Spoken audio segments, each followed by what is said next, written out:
बोसोर गोदाननि अर सावनायनि बोसोर गोदाननि जोंना अर सावग्रा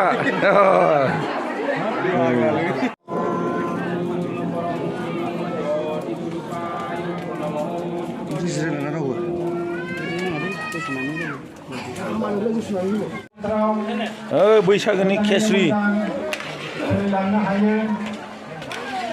बेबो खय साराय संखो सयथा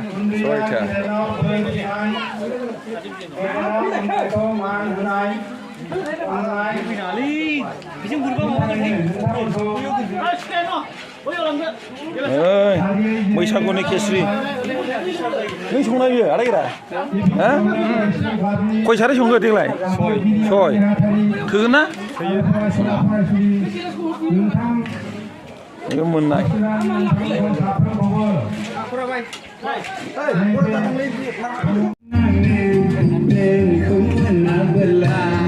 दे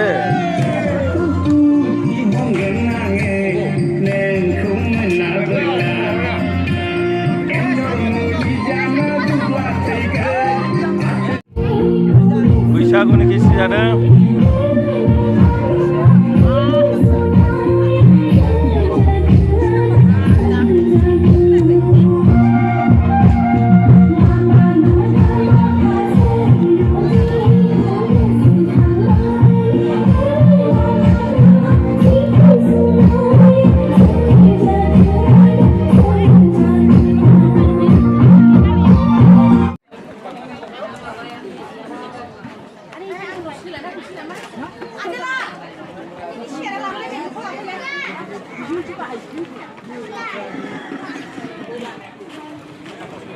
बावनो थाखाय खावलायहरनाय थाबाय